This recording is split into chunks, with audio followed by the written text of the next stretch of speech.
성경 보겠습니다. 마태복음 5장 38절입니다.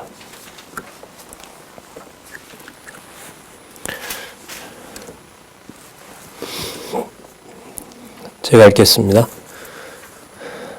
눈은 눈으로 이는 이로 갚으라 하였다는 것을 너희가 들었으나 나는 너희에게 이르노니 악한 자를 대적지 말라.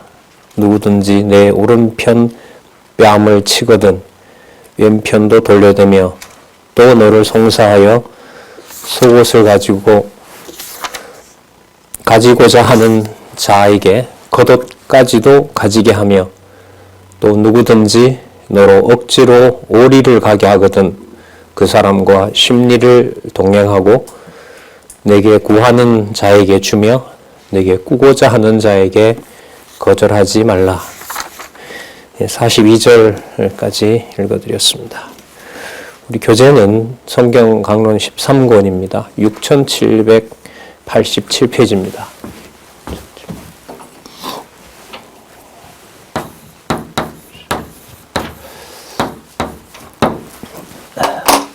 자, 우리 결혼 공부하면서 시작하도록 하겠습니다. 제가 지금 읽었던 부분이 여기에 있죠. 계명과 율례를 가르침 속에 있습니다. 예수께서 계명과 율례, 바로 구약의 언약하신 말씀을 그리스도께서 하나님께서 주신 의도가 무엇인지를 가르쳐 주시는 겁니다. 자, 가르쳐 주시는 이유는 뭐냐면 이 말씀을 전하면서 이제 뒤에 나옵니다마는 이제 표적과 함께 당신이 바로 선지자임을 구약에 언약한 선지자임을 성취하는 사역을 하시기 위한 겁니다.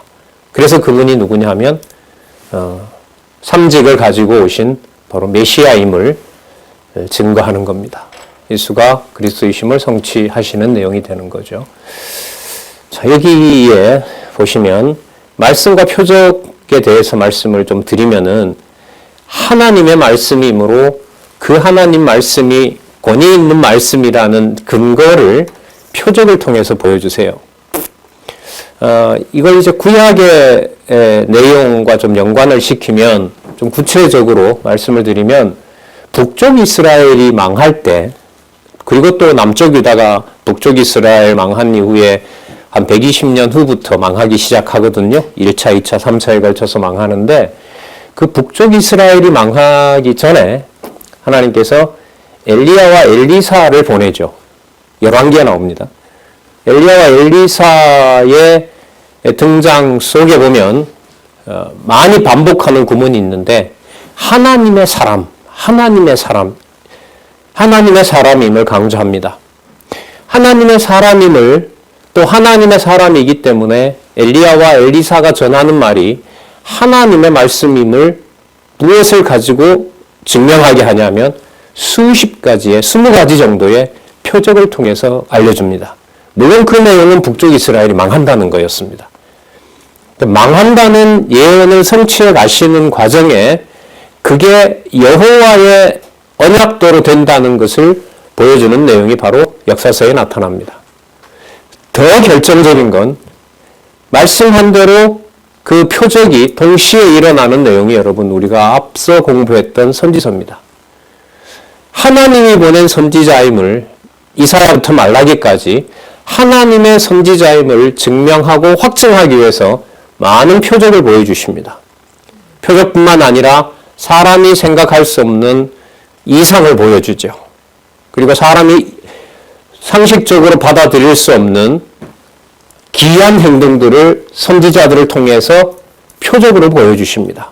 이사야도 그랬고요. 예레미야도 그렇고 에스겔도 그랬고요. 다니엘도 그랬고요. 그 다음에 12 선지자들에게 말씀을 통해서 모든 표적을 다 보여준 건 아니지만 그 말씀의 권위가 하나님 말씀이라는 사실을 보여주는 내용이 나왔습니다.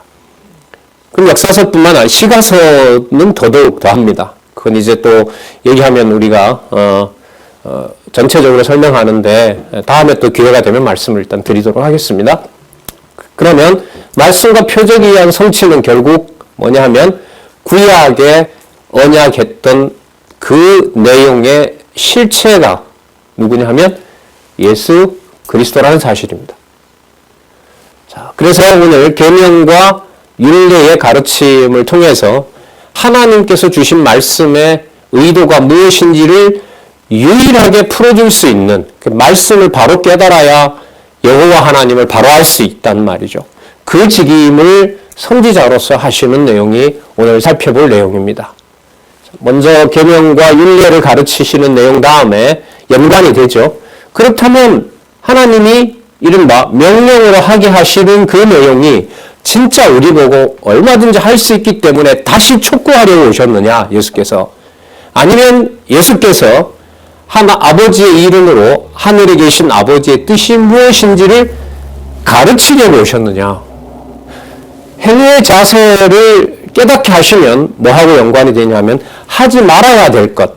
그 말은 하게 될 것하고 관계가 되겠죠. 그래서 이게 논리적으로 순서를 가지고 있다는 겁니다. 그리고 우리가 그 8가지 복에 대해서 살펴본 것처럼 그게 8가지가 아니라 모든 것이 다 어떻게 되어 있죠? 연결되어 있어요. 성령의 9가지 열매가 따로 떨어지는 게 아니거든요. 어떤 건 하나님이 하고 어떤 건 내가 하는 게 아니란 말이죠. 하나님이 하게 했으면 내 기준에 보더라도 내 기준에서는 아니라고 말할 수 있을는지 몰라도 하나님이 보실 땐 성령의 열매를 맺게 하시는 거예요.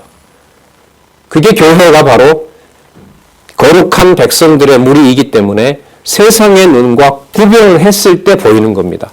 그래서 교회라는 뜻이 바로 에클레시아라 그러죠. 구별됐다. 레위 지파를 구별했다 그러잖아요. 그게 바로 백성들과 구분된 일을 하나님께서 시키신 일인 거죠. 자, 오늘 5장 38절에서부터 42절까지 먼저 보면은요. 조금 전에 읽었는데 눈은 눈, 이는 이로 갚으라고 명한 율례에 대해서 어떤 뜻이 있는지를 가르쳐 주십니다. 그래서 저분이 바로 말씀을 하나님이 말씀하시고자 했던 본래 뜻을 전하는 바로 그 선지자가 맞구나. 그걸 계시하시는 내용이라고 할 수 있습니다. 지난번하고 잠시 연결을 시켜볼 필요가 있는데요. 지난번에 5장 37절에 보면 맹세하지 말라고 얘기를 하죠. 하늘과 땅이든 트럭이든 어떤 것도 내가 하겠다고 하는 맹세를 일체하지 말라고 합니다. 그러면 입은 왜 줬느냐? 37절에 옳다가 여러분 아멘이거든요. 아멘. 맞습니다. 누구의 뜻입니다? 하나님의 뜻입니다. 크게 보면 예수가 그리스도이십니다. 그 하나밖에 없는 거죠. 아니다라는 말은 예수를 그리스도라고 하지 않는 것은 아닙니다. 예수는 그리스도가 맞습니다. 그러니까 옳다라는 것과 아니다라고 하는 것은 다르게 말하면 하나예요. 예수가 그리스도다라고 하면 옳다. 그리고 예수가 그리스도이심으로 그가 가르치는 말씀이 옳다. 땅이든 하늘이든 땅이든 어디에 대해서도 자기의 의지로 뭔가를 할 수 있는 맹세를 하지 말라는 말씀은 진리다. 그렇다. 옳다. 저도 마찬가지죠. 여러분들에게 모든 교사들이 마찬가지입니다. 모든 동역자들이 지금 많이 고심하는 것 중에 하나가 이렇게 전달하면서 어디에 부딪히냐면 자신이 준비한 걸 전달한 다음에 암묵적으로 듣는 사람에게 저 같은 사람이 명령론으로 다가오고 그 사람에게 뭔가 강요하는 것과 같은 장황성이 생기는 거예요. 그렇다. 그 안내라는 게 우리가 너무 중요하잖아요. 성경신학에서. 예수가 그리스도이십니다. 왜냐하면 본문이 이렇게 나와 있고 이렇게 나와 있으므로 그렇습니다. 그러므로 열심히 공부하세요. 왜 안 하세요? 거기서부터 무너지는 겁니다. 그러면 그 사람이 알아서 하느냐? 그 사람이 알아서 하는 게 아닙니다. 말씀의 능력이 살았고 운동력 있는 말씀이 세우는 방법이 우리와 다른 겁니다. 무너지기도 하고 세우기도 하고 듣지 못하기도 하고 별 얘기를 전하진 않았는데 듣게 하고 그게 바로 하나님께서 내주하시는 성령을 통해서 하신다는 겁니다. 그래서 많은 이 공부를 하신 분들 그 이야기가 명령 없는 문화가 기독교 지도자 협의회의 개혁과 관련된 아주 중요한 특징이라고들 요즘 얘기들 많이 하세요. 처음에는 저게 무슨 뜻인가라고 했는데 이제 지방에 가서도 오랫동안 공부하시고 또 성도들에게 요즘은 자기 생활의 어떤 특정 부분을 성도를 안내하고 공부하는 여건을 만들고 하는 분들이 하면서 내가 하고 내가 해놨는데 남들이 왜 안 하느냐라는 데서 처음에 많이 부딪힌 거예요. 그거는 말씀이 하신다고 말은 해놓고 누구 권위가 거기에 충족되어 줘야 된다는 이 요구가 있겠어요? 욕심이 내가 해간다는 욕구가 있던 거죠. 이게 여러분 말씀으로 서게 하셔서 함께 했던 41년 동안의 말씀 운동의 역사를 진짜 말씀을 운동하는 역사로 끌어가시기를 간절히 구할 뿐입니다. 왜? 그게 옳기 때문에. 옳기 때문에 우리로서는 그 다음에 나옵니다마는 하늘에서 이루어진 것처럼 땅에서도 이루어지기를 원합니다. 거긴 거예요. 다 거기까지예요. 자, 그래서 여기 옳다, 옳다, 아니라, 아니라 하는 말에서 지나는 것은 어디로부터 쫓아난다고요? 악으로부터 쫓아난대요. 보세요. 성경이 너무 분명하잖아요. 성경 신학에서 성경을 하나님의 권위 있는 말씀으로 확정해 놓은 게 너무나 분명하죠? 하나님 말씀은 권위 있는 말씀입니다. 그러므로 오늘부터 가서 열심히 공부하세요. 어떤 것도 하지 마시고 먼저 이 말씀부터 공부하셔야 됩니다. 여기서 빗나가는 겁니다. 안내라는 것을 이렇게 보면 누가 순수하게 해주셔야 된다는 걸까요? 성령께서요. 하나님께서 해주셔야 돼요. 그래서 하나님이 하게 하시는 거예요. 자, 이게 지금 말씀드리려고 하는 5장 38절과 42절과 연결이 되면 도저히 인간이 이게 할 수가 없어요. 왜냐하면 33절에서부터 37절까지 어디에다 대고 뭘 하지 말라? 할 수 없다? 맹세할 수 없다. 보여주는 것이 하나님의 뜻이다. 하늘에서 이루어진 것 같이 땅에서도 이루어지는 일입니다. 아니야, 저건 사람이 하는 일이 아니야, 그건. 하나님의 뜻이 이루어진 거야. 이게 전부인 거예요. 그러니까 아멘이라는 게 뭐냐면 아멘이라는 게 하늘에서 이루어진 것 같이 땅에서도 이루어지고 있습니다. 바로 그 모든 일을 예수께서 나사렛 예수라는 이름으로 온 그분이 그리스도로서 성취하고 계시는 겁니다. 그걸 기록해 놓았고 그걸 성령께서 우리에게 깨닫게 하시는 겁니다. 이게 예스, 옳다, 아멘 이렇게 되는 겁니다. 그것이 아니고 이건 인간 문서고 그때그때마다 기록해 놓았고 통일성도 없고 그냥 사람들에게 교훈을 할 수밖에 없기 때문에 목사라는 입장에서는 이렇게 하세요라고 권면할 수 있는 거야. 아니야 그건. 두 가지 중에 하나인 거죠.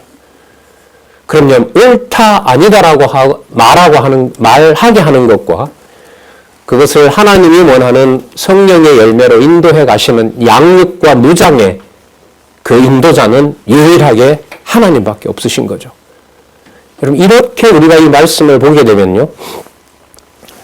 사도행전 1장 12절부터 성령께서 임하셔서 교회를 세우시는 데서부터 교회가 승리하는 그 소신서 이른바 전체 내용들에 등장하는 명령문을 바울이 우리에게 명령하고 교회가 따라야 될 명령으로 한 것으로 읽을 수가 없는 겁니다. 그럼 이거하고 모순되잖아요.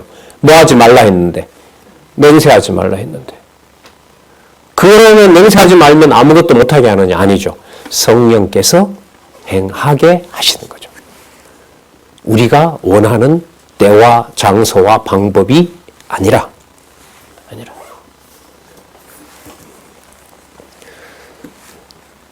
자, 38절부터 아까 42절까지 39절에 볼까요? 나는 너희에게 이르노니 악한 자를 대적지 말라. 누구든지 내 오른뺨을 치거든 왼편도 돌려대며. 여러분 맹세도 할 수 없는데 오른팔을 때리면 왼뺨도 돌려댈 수 있습니까? 탁 맞는 순간 기분이 나쁜데? 한 대 더 때려주세요라고 얘기를 합니까? 그걸 억지로 수행하면서 실천 한다는 사람도 있긴 있어요. 성경에 하라 했으니까 한다고. 그럼 여러분 아까 맹세도 할 수 없다고 했잖아요. 그럼 자기 의지로 뭔가 할 수 없다는 건데 억지로 오른뺨 맞고 왼뺨 돌려대면 그게 하나님한테 의의가 되겠습니까? 안 되는 거예요. 그럼 이게 지금 어느 방향으로 가고 있느냐? 하나님의 보내신 메시아의 말씀에 권위 있는 말씀을 먼저 보여주고요. 두 번째, 그 말씀은 말씀의 권위가 있는 것이지 말씀이 살았고 운동력이 있어서 역사하는 것이지 그게 유대인들처럼 사두개인들처럼 내가 모세로부터 받았으니까 내가 실천할 수 있는 것이 아니다라는 겁니다. 그러면 이 세상에 하나님 뜻에 맞는 백성이 한 사람이라도 있을까요? 없을까요? 없습니다. 그래서 뒤에 죄인을 부르러 왔다고 얘기하는 겁니다. 병든 자에게라야 의원이 필요하고 성령을 보내셔서 하나님이 원하는 백성을 이 세상에 보내는 순간부터 하나님의 성령이 함께해서 하나님이 키워가신다는 사실을 하나님이 이루시는 것과 연관이 되는 겁니다. 그러면 실체적 백성을 만들어내고 또 태어나게 하고 이 땅에서 하나님의 자녀로 양육시키는 그 일은 오직 성령께서 하신다는 것과 연관이 되죠. 그래서 이 내용을 마가복음, 누가복음, 요한복음의 이 의미들이 어떻게 드러나는지가 이제 확정이 돼야 돼요. 자, 뭐 거기까지 좀 찾으면서 할 수 있겠지만은 우리가 또 이제 본문이 마태복음 부분이니까요. 직임의 선지자 부분이니까 이 부분에 일단 맞춰서 가면서 마태복음 마칠 때 또 뭐 마가복음 마칠 때 그 연결은 또 그때 가서 하도록 그렇게 하겠습니다. 자, 그 주석에 보시면은요. 6787페이지 그 본문 위에 보시면요. 7번째 줄, 8번째 줄에 8번째 줄이죠. 8번째 줄. 곧 언약대로 이루시는 여호와 하나님의 뜻인지 뜻이 아닌지에 대하여만 확실히 분별하여 말하라는 것이다. 이것은 바로 요한 복음의 그리스도의 신성으로 이제 결론이 나고 조금 후에 나타나는 하늘에 계신 우리 아버지여 해서 주께서 가르치신 기도 내용하고도 연관이 되는 거죠. 자, 38절과 42절. 자, 40절 볼까요? 속옷을 가지고자 하는 자에게 겉옷까지 가지게 하며 억지로 오리를 가게 하거든 그 사람과 심리를 동행하고 네게 구하는 자에게 주며 네게 꾸고자 하는 자에게 뭘 하지 말라고요? 거절하지 말라. 줘! 응! 예스! 이렇게 하라는 거예요. 맹세도 할 수 없는 이걸 행할 수 있겠어요? 할 수가 없는 거예요. 아까 인간이 자기 의지로 뭔가 할 수 없다고 하셨잖아요. 그럼 이걸 어떻게 행합니까? 정신을 바짝 차리고 하늘과 땅에 대해서 다시 그런 맹세하고 마음을 가다듬고 다시 시작하면 되는 거예요? 아닌 거예요. 그럼 이건 하나님께서 무엇을 말씀하시는지를 예수가 그리스도로서 선지자로서 선지자 직임을 완성하는 이 말씀의 권위가 일단 있는 거예요. 그러니까 어느 누구도 따를 수 없다라는 말은 누구의 말씀이 절대 진리라는 거죠? 하나님의 말씀이 절대 진리라는 거예요. 그 다음 두 번째, 그 말씀이 이루어지지 않으면 공허한 얘기가 돼요. 왜? 세상에 있는 사람에게 그런 사례가 하나도 없어요. 그러면 이 말씀이 뭐가 되냐면 공허한 얘기가 되는 거예요. 그렇다면 이게 공허한 얘기가 아니라면 도대체 누구에게 어떤 경우를 두고 얘기를 하는 거냐? 이건 우리가 할 수 없다고 했는데 할 수 없다고 한다면 성취는 거짓말인 거죠. 백성으로 살아가야 되는데 그러면 하나님의 백성이라고 보내놓고 전부 다 저주의 자식으로 만들 수는 없는 노릇 아닙니까? 자, 여러분 6789페이지 두 번째 줄에 보시면은 자, 그런데 이는 예수 그리스도께서 골고다로 가실 때 로마 군병들이 시몬이라는 구레네 사람에게 십자가를 지워 억지로 가게 한 사실에 의해서 성취된다. 자, 이러한 사실을 성경을 이해하는 단서로 제시를 하고 있습니다. 나중에 그리스도가 십자가에 죽으실 때 그 나무의 무게를 못 이기니까 구레네 사람에게 그걸 어떻게 합니까? 끌어서 억지로 메고 가게 하죠. 그러면 이 말씀 이렇게 해석하는 주석의 의도는 뭐냐면 오른뺨을 때리면 왼뺨도 돌려대게 하고요. 오리를 가자고 하면 억지로 심리를 가게 한다는 거예요. 누가요? 하나님께서 그렇게 하신다는 거예요. 하나님께서. 그럼 이 내용이 여러분, 누가 할 수 없는 일을 누가 반드시 당신의 능력으로 하신다는 말씀이에요. 자, 맹세하지 말라고 했으니까. 인간이 할 수 없는 일을 하나님이 기뻐하시는 일을 하나님이 하게 하신다는 거예요. 그 예가 뭐냐 하면, 구레네 사람 시몬이 예상치도 못한 일을 로마군이 잡아서 예수가 십자가에 못 박히는 골고다까지 억지로 가게 하신다는 거예요. 여러분, 이 방법이 우리가 볼 때 편한 방법이에요? 편하지 않는 방법이에요? 편하지 않죠. 사도 바울이 예를 들면 다메섹에서, 그 내용은 안 나옵니다만 어떤 곳에서 40의 감한매를 한 번만 맞고 복음 전하는 게 좋습니까? 아니면 30번 맞고 죽을 지경까지 맞는 게 좋습니까? 우리가 볼 때는 한 번만 맞고 많이 전하는 게 좋잖아요. 아니에요. 그런데 하나님이 정해놓은 것은 40의 감한매를 몇 번 맞고 죽을 지경이 돼서 사람들이 버리는 걸 하나님이 정해놓은 뜻인 거예요. 그게 예스, 아멘, 옳다 이거예요. 근데 그 말을 누가 못한다고요? 그러니까 당신도 하라라고 못한다고요? 우리가 못해요. 그럼 그걸 누가 하느냐? 하나님이 구레네 사람 시몬을 그리스도가 갈 때 붙잡아서 붙여서 가게 한다는 거예요.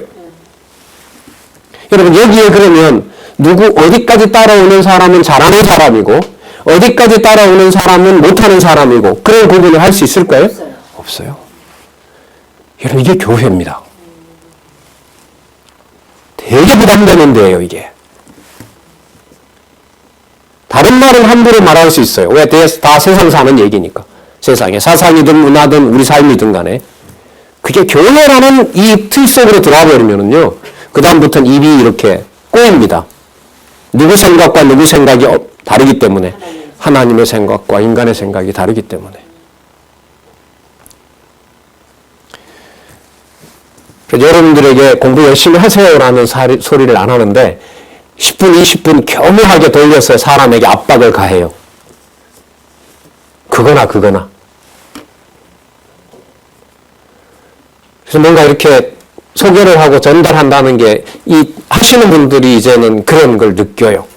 엄청 준비했는데 사람들이 안 오고 자기 얘기를 안 따라주니까 막 상심하는 거죠. 그건 여러 차례 말씀드렸습니다만 말씀을 빙자한 내고니를 세우려는 거지. 다르게 보면 그건 말씀이 말씀에 살았고 운동력 있는 능력을 보이는 자리인 거죠. 그런데 그 절차와 방법이 지금 여기 보시는 대로 아무것도 할 수 없는데 내가 하되 내 방법으로 한다는 것을 하나님이 이렇게 그리스도를 통하여 확증해 주는 겁니다. 이 말씀을 이렇게 이해하지 않으면 이 신비로운 하나님의 교회를 하나님의 교회, 주 예수 그리스도가 머리 된 교회로 이해할 수가 없어요. 이 바탕을 우리는 철저하게 공부를 하면서 나중에 이제 사도행전 1장 11절부터 가면 이게 다 연결이 돼요. 다 연결이 돼요.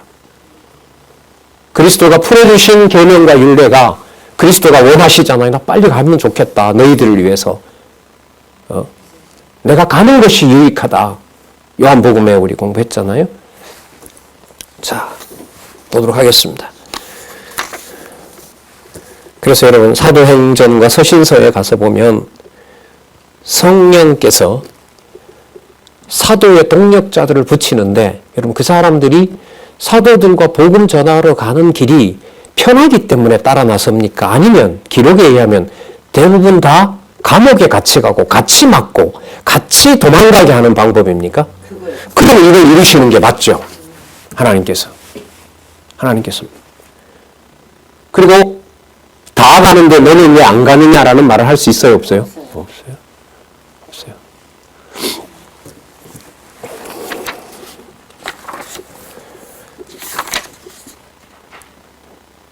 더 강해집니다. 하나님이 해가신다는 것을 하나님이 하시지 않으면 절대로 할 수 없다는 말은 하나님이 기뻐하는 뜻을 이루는 자는 하나님께서 기뻐하셔야만 가능하다는 것을 강조합니다.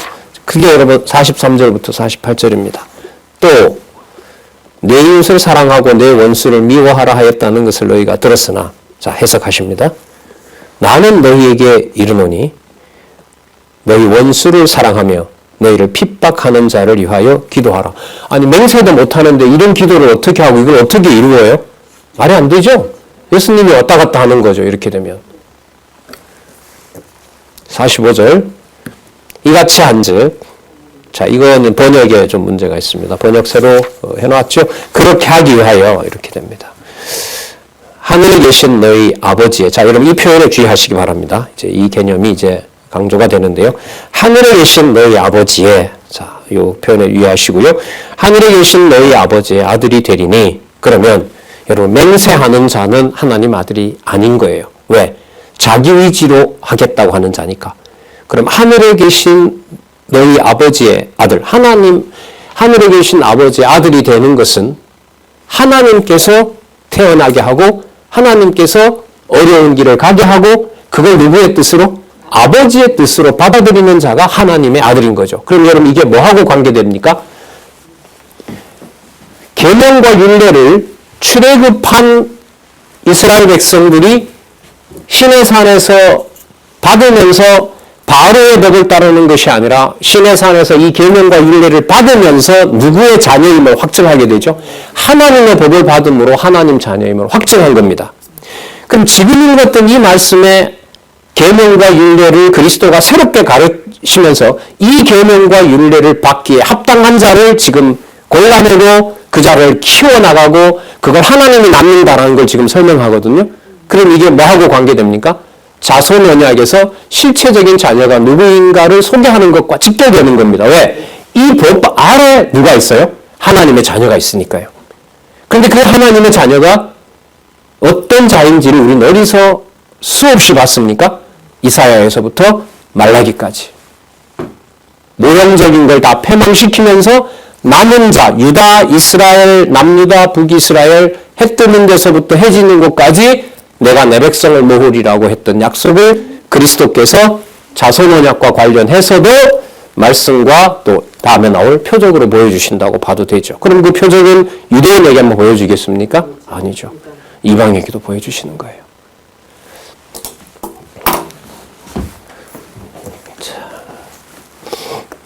45절. 이같이 한즉 하늘에 계신 너희 아버지의 아들이 되리니 이는 하나님이 그 해를 악인과 선인에게 비치게 하시며 비를 의로운 자와 불의한 자에게 내리우심이니라. 너희가 너희를 사랑하는 자를 사랑하면 무슨 상이 있으리요? 세리도 이같이 아니하느냐? 또 너희가 너희 형제에게만 무난하면 남보다 더하는 것이 무엇이냐? 이방인들도 이같이 아니하느냐? 자, 48절. 이 사건의 결론을 이렇게 지으십니다. 또 나오죠? 하늘에 계신 너희 아버지의 온전하심과 같이 너희도 온전하라. 온전하다는 말은 뒤에 보면 나오죠? SS라는 말인데 실현하다, 완성하다, 우리가 익숙한 말로 말하면 성취하다 이런 말씀이 되는 겁니다. 자, 여러분 여기에서 해와 비를 하나님께서 악한 사람에게만 내립니까? 선한 사람에게만 내립니까? 다 내립니까? 다 내리는 거죠. 다 내리는 거예요. 그리고 여기에서 자기 민족만 사랑하는 줄 알았는데 이 틀을 깨버립니다. 예수님께서. 그러니까 유대인이면 누군만 사랑하는 게 법이에요? 유대인만 사랑하는 거죠? 아닌 거예요. 이미 예수님은 아까 그 5장에서부터 설명해 오시면서 바리새인들과 사두개인들이 생각하는 모세의 법을 다 깨버리세요. 그리고 아까 말씀드린 대로 성경 본문에 나오는 대로 하늘에 계신 아버지의 아들이 듣기에 합당한 말씀을 하시는 거예요. 그런데 맹세 내기가 왜 중요하냐면 그 아들들은 모세의 율법을 받아서 내가 하겠다고 맹세하는 자들로는 안 돼요. 안 돼요. 요구하는 건 뭐냐면 오리를 가게 하면 십리로 가게 할 자예요. 그런데 맹세해서 갈 수 있는 자가 아니에요. 그걸 누가 하냐 이 말이죠. 바로 예수님이 전하시는 이 말씀을 듣고 깨닫고 태어나는 자들인 거예요. 세상에 그런 자가 어디 있습니까? 예수님께서 있지. 그럼 누가 구원받습니까? 그 질문 유명하잖아요. 저 부자도 구원 못 받는다면 베드로가 그러나요? 누가 도대체 구원을 받을 수 있습니까? 사람으로는 할 수 없으나 하나님이 하실 수 있다. 하나님만 하실 수 있다는 거죠. 자, 그러면 여러분, 하늘에 계신 아버지의 뜻대로 여기 보면 하늘에 계신 너희 아버지의 온전하심과 같이, 완전하심과 같이, 이루어 주시는 것과 같이 너희도 온전하라 이렇게 명령으로 나오는데, 여러분 이게 이제 명령으로 받아들이는 것을 바로잡아 주는 문법적인 여기 해설이 있죠. 여러분 그 뒤에 보시면은 그 에세스테라는 말 다음 문장부터 볼게요. 이는 직설법 미래 중간태는 빼도 됩니다. 직설법 미래 디포넌트 동사로 해석이 가능해서 하라가 아니라 할 것이다로 문맥에서 번역해야 자연스럽다. 따라서 그 본문은 그러므로 하늘에 계신 너희 아버지께서 실현하신 것처럼 너희도 실현할 것이다. 더 정확하게 이 디포넌트를 살린다면 너희도 실현하게 될 것이다. 여러분 디포넌트라는 말이 뭐냐면 과거에도 설명을 드렸는데 그 말하는 형태는 뭐뭐 되어진다라는 수동이에요. 수동입니다. 그런데 해석을 할 때는 뭐라고 하냐면 능동으로 하는 거예요. 자, 그럼 이걸 어떻게 설명할 수 있느냐? 여러분, 예수님께서 하나님의 아들이심으로 자기 기준으로 말씀을 전하고 표적을 전하죠. 그러니까 누가 볼 때, 사람들이 볼 때 누가 전하는 거죠? 나사렛 예수가 전하는 거죠. 맞잖아요. 예수께서 말씀을 전하시고 예수께서 표적을 일으키시잖아요. 예수님께서 하기 싫은데 자기가 억지로 합니까? 아니면 자기의 모든 의지를 담아서 말씀을 전하고 그리고 표적을 보여주십니까? 후자죠. 자, 디포넌트 동사가 뭐냐 하면 예수께서 말씀하시고 모든 것을 이루셨다라고 했는데 글을 기록할 때 헬라어는 그걸 뭘로 기록하느냐? 수동태로 기록해요. 무슨 뜻이냐면 예수님이 하시는 일이 현장의 일인데 예수님이 하시게 된 일은 자기 의지로 한 것이 아니라 수동적으로 하나님이 시켜서 하는 일이라는 걸로 문법적인 틀을 만들어 놓았습니다. 그게 헬라어 동사의 디포넌트 동사예요. 그럼 눈으로 볼 때는 누가 하는 것처럼 보여요? 예수께서 하는 것처럼 보이죠. 그러나 그 말씀을 예수께서 자기 의미대로 하는 것이 아니라 어디에 계신 누구의 뜻대로? 하늘에 계신 하나님의 뜻대로 한다는 거예요. 그래서 여기 하늘에 계신 너희 아버지의 온전하심과 같이 너희도 온전하라라는 말은 하나님의 말씀이 너희들을 온전케 하게 하실 것이므로 너희들은 온전하게 될 것이다 라는 거예요. 여러분 이게 교회를 볼 때 이 동사를 기억하는 게 참 좋습니다. 아, 저 장로님이, 저 권사님이, 저 집사님이, 아, 저 선생님이 이거 전부 사람의 주어를 넣는 거잖아요. 자, 그럼 여기서 우리가 이 디포넌트 동사를 생각하게 되면 그 사람이 자기 의지와 능력으로 하는 것이 아니라 누가요? 성령께서 하게 하신다라는 의미가 바로 디포넌트 동사라는 거예요. 영어에는 이런 툴이 없어요. 우리말에는 이런 말이 가능은 해요. 그래서 여러분 어떤 이 신학자들이 또 언어학자들이 그러잖아요. 히브리어를 왜냐하면 마태복음부터 요한계시록도 구약에 근거하기 때문에 헬라어로 기록한 신약 성경의 그 원천은 어디냐면 구약 성경에 있는 히브리어 기록인 거죠. 예, 그래서 유대인들도 지금 신약 성경은 자기네들이 개종한 유대인들은 구약 성경을 다시 신약 성경을 자기네들 히브리어로 번역해서 보기도 하지 않습니까? 자기네들 언어니까. 자, 어쨌든 이 히브리어를 가장 정확한 뜻으로 번역하기에 좋은 언어가 뭐냐면 한국어다. 이렇게 학자들이 주장들을 많이 합니다. 자, 문제는 성경을 하나님의 계시의 말씀으로 이해하고 의미분석 성경 개론의 그 구조처럼 전체 하나님의 말씀의 연결성과 그 어떤 구조의 완벽성을 이해하고 부분을 보느냐. 이게 이제 관건인 거죠. 디포넌트 동사가 나왔다고 여러분 이 부분만 하면 다른 게 다 자동으로 해결되는 게 아니에요. 그걸 다 해석을 해가야 돼요. 증명을 해야 되고. 자, 어쨌든 중요한 그 문법적인 해석의 이 틀이 나온 거죠. 자, 그러면 하늘에 계신 너희 아버지의 온전하신 것 같이 자, 너희도 온전하라. 이것은 바로 하나님께서 해주셔야만 가능하다라는 것을 말씀해 주는 거고요. 언약입니다. 그럼 이게 뭐하고 관계되죠? 맹세하지 말라라는 것하고 관계되죠. 맹세하지 말면 누가 합니까? 누가 하냐고? 내가 하게 할 거다. 그래서 내 아들을 보냈고 일단 그 아들이 이 땅에서 육의 몸을 가지고 왔으나 그가 바로 하나님의 기뻐하는 아들이 되고 요한복음에 가면 그를 본 자가 그가 말하는 것과 그가 행하는 것을 깨닫는 자가 나를 봤다. 하나님을 봤다. 여러분 그 8가지 복 중에 뭐뭐뭐 한 자는 누구를 볼 것이요? 하나님을 볼 것이요 라는 내용이 나오는 거죠. 이게 다 연결이 돼요. 연결이 됩니다. 이런 부분들을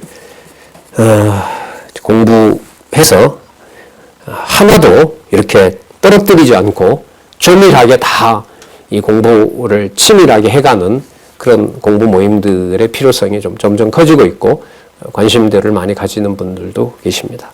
그렇게 되었으면 참 좋겠습니다. 자,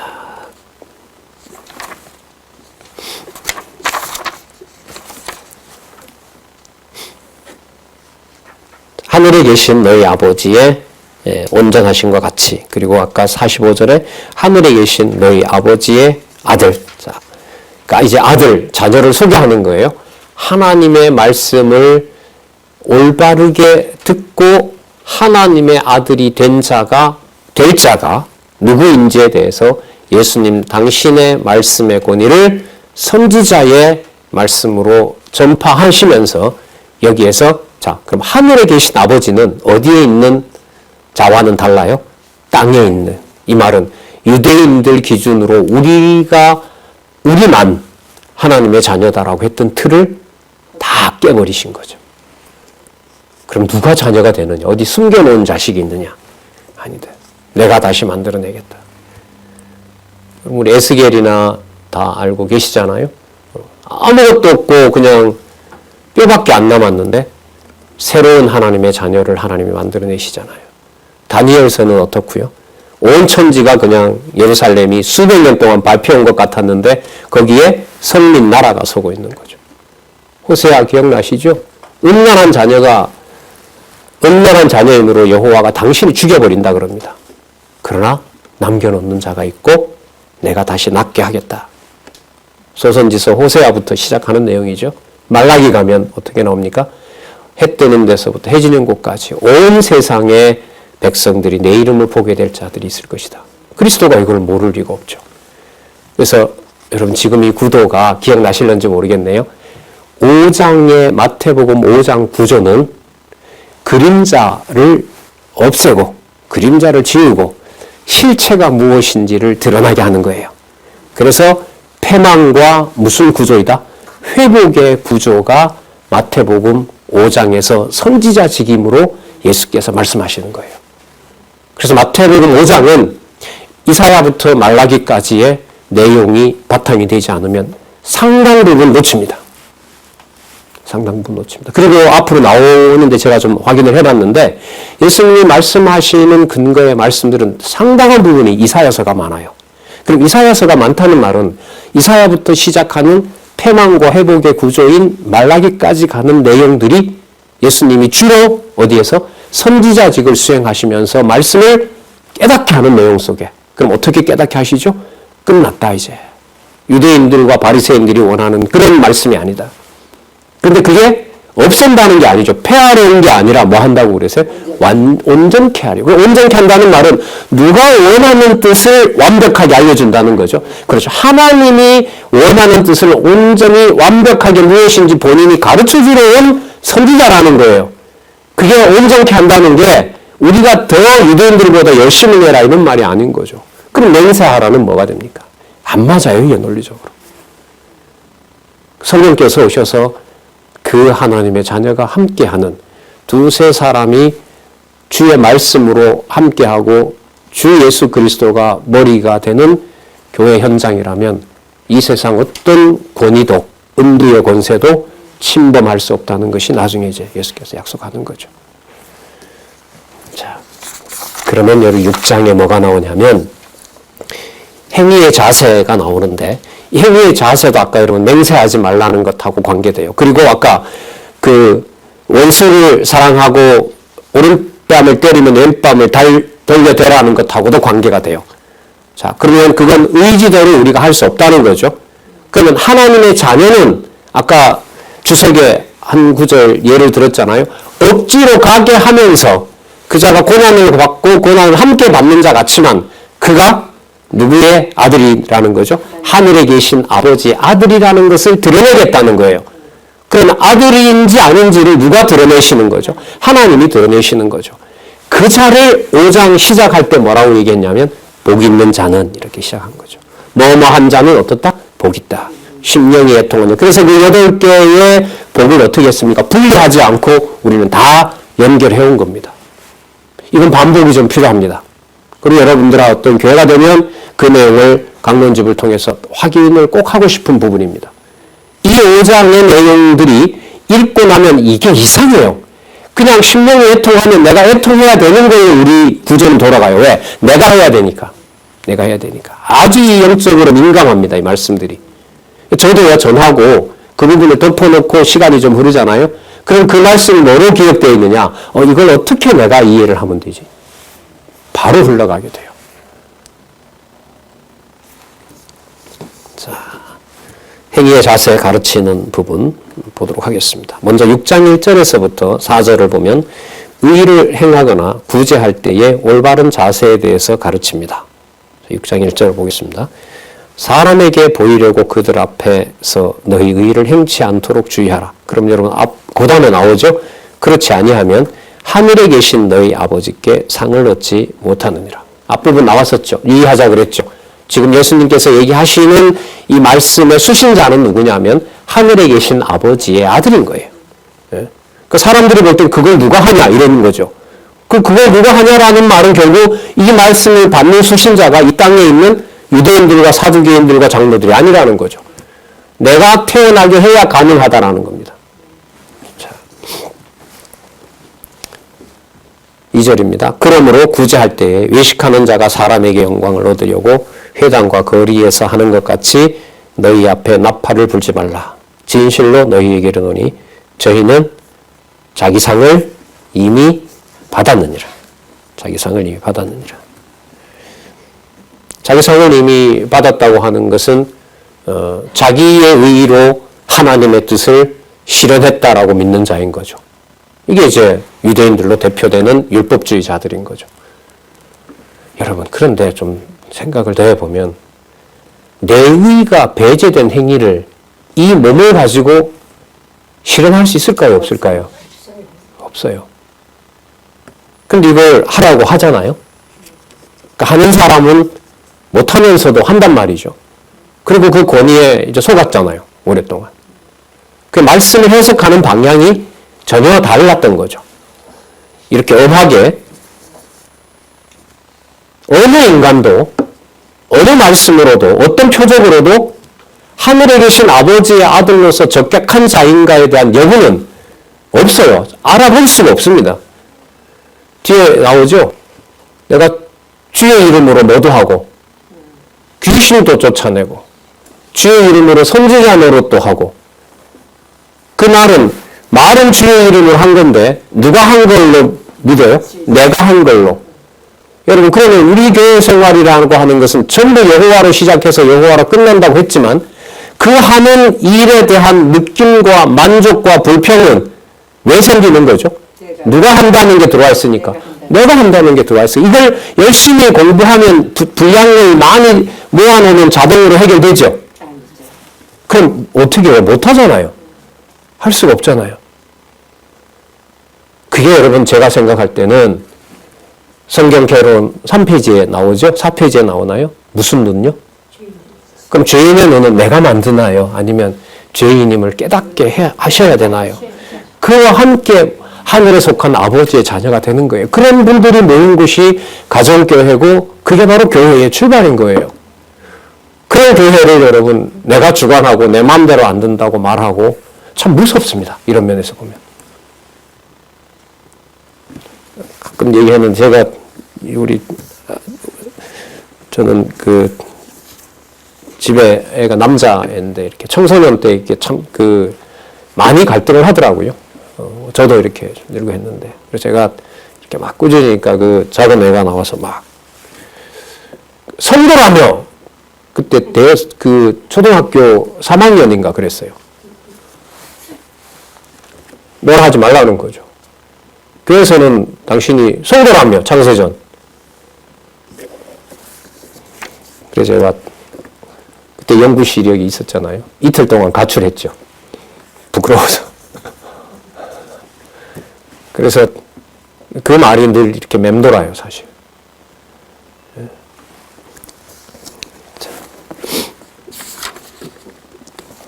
3절 볼까요?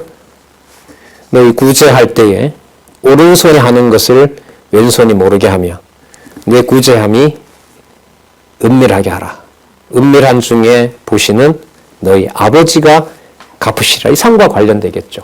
그러니까 누구 앞에서 하는 자만 하나님의 자녀인 거예요. 하나님 앞에서 하는 거. 근데 그 자는 자기 의를 썼고 하나님 거는 조금 도움받아서 하고 그런 자일 수가 없어요. 그게 안 된단 말이죠. 여러분 오른손이 하는 거 왼손이 알아요? 부담 갖지 말고 뭐고 점심 3번만 사보세요. 그 다음 안 들어오잖아요. 4번째 살까요? 안 사요. 안 사요? 못 사요. 근데 어떻게 해요 이걸? 말씀의 의도는 다른 데 있습니다. 간단히 말씀드리면 살았고 운동력이 있는 말씀의 권위가 교회를 세우고 성도를 세우고 때로는 성도를 무너지게 하고 다시 또 회복시키는 것이지 하나님의 말씀에 능력이 하는 것이지 사람이 할 수 없는 겁니다. 그래서 아주 적은 부분이라도 그 예수님 그 과부의 랩돈 드린 자가 크다고 한 것처럼 성령이 함께 하셔서 하는 작은 최소한의 행위가 어느 성도로부터 나왔다고 하면 그 성도의 행위는 우리 기준으로 폄하되거나 무시될 수가 없는 겁니다. 그래서 인간적으로 표현을 좀 하면 조심스럽고 부담되고 무섭다는 겁니다. 그게 무슨 이름으로요? 교회라는 이름에 담겨 있는 거라고 생각합니다. 가정은 내가 호주니까, 내가 주관자니까 빼고요? 아니요. 더더욱 더하죠. 왜? 내 이해관계가 가장 많은 묻어놓은 데니까.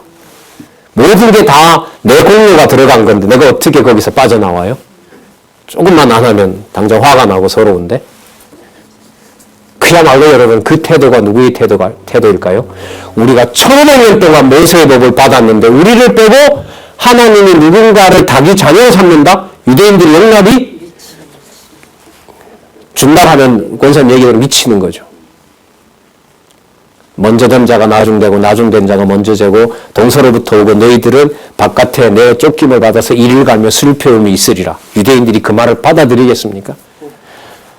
죽이려고 하죠.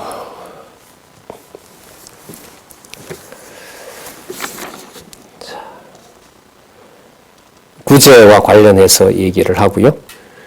그러면 하나님의 자녀로 하나님의 하늘에 계신 아버지의 자녀로 가능하게 되는 것은 무엇인지를 그 다음에 맹세는 하지 말라고 하셨는데 그 다음 내용이 뭐가 나오냐면 기도는 내가 가르쳐 주는 대로 이렇게 하라 하게 된다 약속을 해주시는 내용이 여러분 6장 5절에서부터 15절까지 뭐 할 때에 기도할 때에 올바른 자세와 그 기도 내용까지 가르쳐 주는 내용이 6장 5절부터 나타납니다. 여러분 너무나 이게 대조되잖아요. 아까 분명히 맹세하지는 말라고 그랬는데 뭘 맹세하지 말라고 했으므로 하나님의 아들인데 아버지의 뜻을 추구하면서 살아야 되잖아요. 그러니까 예수님이 어떻게 하시냐면 기도를 어떻게 해야 되는지 뭐 하세요? 가르쳐 주시잖아요. 맹세하지 않게 하고 아버지 아들로서 아버지 원하는 게 무엇인지를 추구하도록 안내해 주시는 거죠. 물론 그건 그리스도는 권위 있는 하나님이시기 때문에 약속의 말씀으로 2000년 전에 여기서 약속하고 계신 거죠. 그러니까 맹세하지 못하게 하고 아버지의 아들로서 아버지의 우리로 말하면 거듭난 새로 태어난 하나님의 자녀가 하나님의 뜻이 무엇인지를 추구하게 하시는 거죠. 눈으로 볼 때는 우리가 하는 것처럼 보이지만 아까 디퍼먼트 동사 누가 하게 하시는 일이다? 하나님이 하게 하시는 일입니다. 이 신비로움이 천국이고요. 그리스도와 함께 제자들 중심으로 보였던 바로 그 사도 예수님과 함께한 사도들의 교회고요. 그리고 여러분 지금 여러분들과 함께 지내고 있는 교회라는 이름에 담겨 있는 신비한 여러분 사건과 또한 일들이 벌어지고 있는 겁니다.